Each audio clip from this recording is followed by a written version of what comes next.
I've thought about telling this story for a long time, but every time I try, I hear the same sound, a faint scratching under the floorboards, like something remembering me. I know how it sounds. An alien in your basement? You're probably already rolling your eyes. I would too. But everything I'm about to tell you really happened, and I haven't slept properly since. It started about 7 months ago, when my uncle passed away and left me his old house on the outskirts of town. He didn't have much family, and I guess I was the only one left he still talked to. The house was isolated, surrounded by trees, far enough that you couldn't see another porch light for miles. At first, it felt peaceful. I had just lost my job and was looking for a reset. I told myself I'd fix the place up, maybe sell it later. That first week was quiet. Dusty furniture, stale air, creaking pipes. But there was a basement, and that's where everything began. The basement door was old and warped. The handle turned stiffly, as if the wood had swollen over years of dampness. When I first opened it, a wave of musty air hit me so strong it almost felt alive. There were boxes stacked against the wall, an old freezer humming in the corner, and shelves filled with canned food that must have been older than I was. I didn't go down there much, not at first.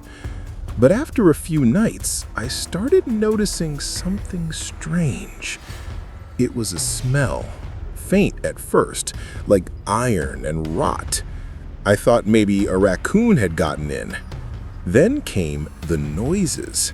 At around 2 or 3 in the morning, I'd wake up to soft clattering beneath the floor, like glass bottles rolling, sometimes tapping.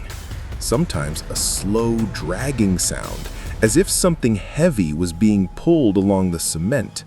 I figured it was pipes, or maybe the foundation settling, right? But one night, I got up to check. I took a flashlight and crept down the stairs. The wooden steps moaned under my feet. The basement was colder than I expected. My breath came out white. Everything looked the same. The shelves, the boxes, the freezer, except for one thing, a small puddle near the back wall. It shimmered faintly under the flashlight beam. Not water, not oil. It had this greenish tint, almost metallic. I crouched down. The smell was sharp, acidic. Then I heard it, a wet inhale. Close enough to feel on my skin. I jerked the flashlight up, but there was nothing there. Nothing. Just that smell and a faint drip from somewhere in the dark. I ran upstairs and locked the door behind me. For the next few days, I told myself it was my imagination. But then, food started disappearing. Cans of soup, boxes of cereal, whole bags of rice. At first I thought maybe I was forgetting, that I'd eaten them without realizing. But then I found the wrappers. They were chewed open, torn with small jagged cuts, as if made by teeth that weren't quite human. That's when I started setting up a camera. It wasn't anything fancy, just an old webcam taped to a shelf connected to my laptop upstairs. I let it run overnight. The next morning, I opened the footage. Hours of nothing. Then, around 2:43 a.m., the motion sensor tripped. Something moved across the frame. A blur, hunched, almost crawling. The shape was wrong. Too long, too fluid. Its skin seemed to shimmer like wet plastic. And then, it looked at the camera. 2 eyes, black and reflective like oil, filling the entire screen for half a second before the feed cut out. I sat there for hours, staring at the frozen image. Part of me wanted to believe it was a glitch, but deep down, I knew better. I called the police. They searched the basement, the yard, the crawl space. Nothing. They told me it was probably a raccoon or a trick of the camera. "Don't worry," one of them said. "Houses like this make strange noises." I nodded, but when they left, I noticed something they hadn't. On the far wall of the basement, near where that puddle had been, the concrete was cracked. Just a hairline fracture at first, but enough to feel cold air seeping through. I pressed my hand against it. The chill that came out wasn't like any draft I'd ever felt. It pulsed, almost rhythmically, like breath. That night, I moved a chair against the basement door. The days that followed blurred together.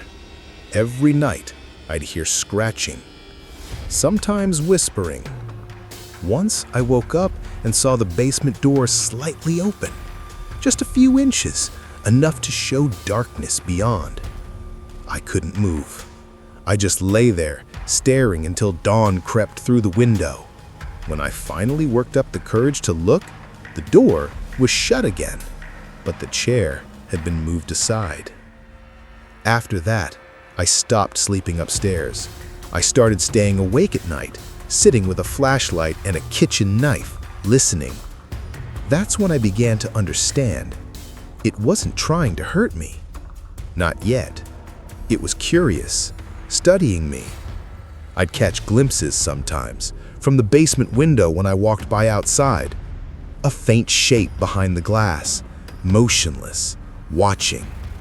It wasn't until mid-December that I saw it fully. The power went out during a storm. Wind howled through the trees.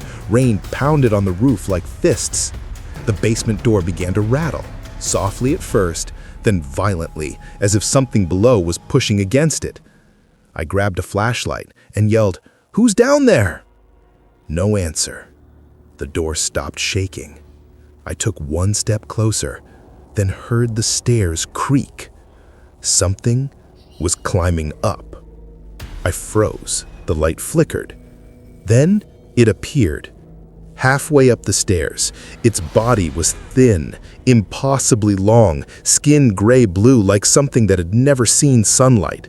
Its arms hung to its knees, ending in narrow, jointed fingers that looked more like tools than hands. Its head tilted, curious. Those eyes, glossy black, insect-like, reflected my flashlight beam perfectly. It didn't blink. For what felt like forever, neither of us moved. Then, it made a sound.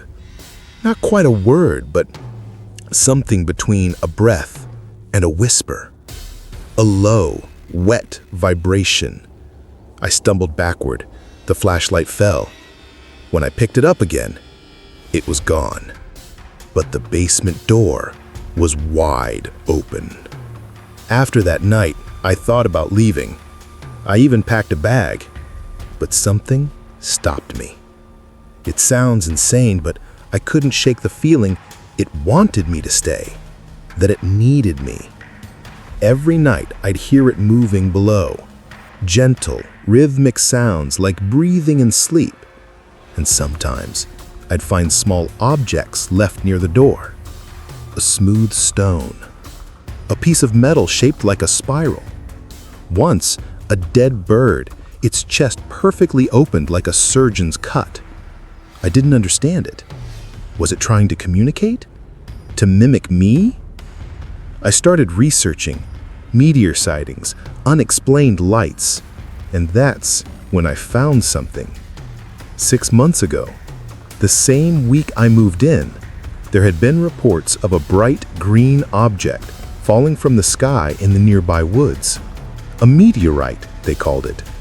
Except, no debris was ever found. Curiosity consumed me. I decided to go into the basement again. It was late, maybe 3 a.m., when I finally went down. The air was heavy, humid, electric. That crack in the wall was wider now, and behind it, I saw a faint light, green, pulsing. I pressed my ear against the concrete. I could hear it breathing. Not just one, but multiple rhythms, slow and deep like lungs underwater. I started to back away, but the wall shuddered. Then, a piece of concrete fell out. A hand slid through the gap, thin, translucent, wet. Fingers groping the air like they were searching for me. I ran upstairs, slammed the door, pushed the couch against it. The house shook. I heard furniture topple in the basement below, the low hum of something massive moving. Then, silence. For 2 days, I didn't go near that door. When I finally did, the smell hit me first. Thick, metallic, alive. The door frame was damp, and underneath it, footprints. Not human. Long, three-toed impressions leading from the basement toward the kitchen. Something had come upstairs. I followed them slowly all the way to the back door. It was open, just slightly. The trail ended there. That should have been the end. I should have left, but I didn't. Because that night I heard it outside my window. A soft mock. Once, twice. Then a voice. It mimicked mine. Don't be afraid. After that, everything changed. Lights flickered constantly. Electronics died. Sometimes I'd wake up in the middle of the night and find my phone recording on its own. Once I found footage I didn't take. It was me, sleeping. But in the corner of the frame, something stood over me, watching. Its head tilted the same way it had that first night. Its mouth opened, revealing rows of thin, needle-like teeth, not for biting, but for whispering. The next month, my nose was bleeding, my ears rang, and when I went downstairs, I realized something horrible.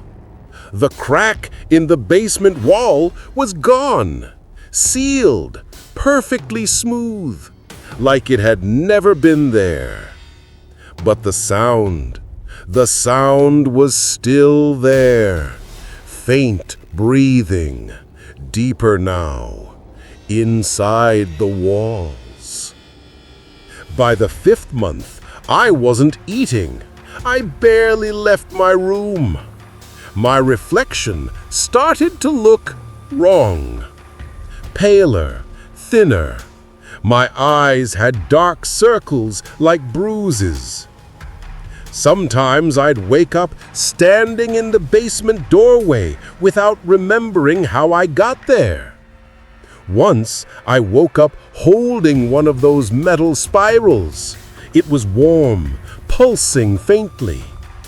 I tried to throw it away, but every time I did, it would reappear on my nightstand, in my pocket, under my pillow. The alien wasn't just living in the basement anymore. It was living through me. I could feel it, under my skin, behind my eyes, like static, whispering thoughts that weren't mine. I started to understand fragments of its voice, not words, but feelings. It was dying. It needed warmth, shelter, me. The 6th month was the worst. I was barely human anymore.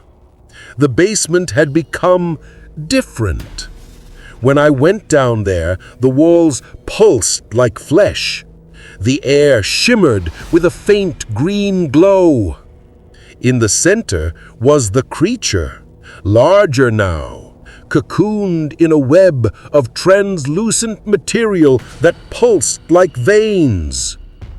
It looked at me, And for the first time, I didn't feel fear. I felt connection. It reached out, and I stepped forward. Its hand, or whatever it was, touched my face.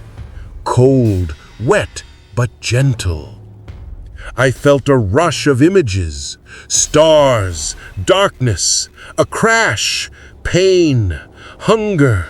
It showed me everything. And then it showed me what it wanted. To become one. That was the last clear thought I had after that. I don't know how many days passed after that. I stopped feeling hunger, or sleep, or fear. Neighbors eventually called the police after noticing the smell. They found the house empty, no sign of me. But they said the basement walls were wet, covered in a strange iridescent film that shimmered under light. And near the corner, they found something embedded in the concrete. A handprint, too long, half human, half not. If you go out to that house now, you'll still hear it at night. The breathing. Sometimes, if the wind is right, you might even hear a voice from the cracks in the wall. It'll sound like me, whispering, "Don't be afraid."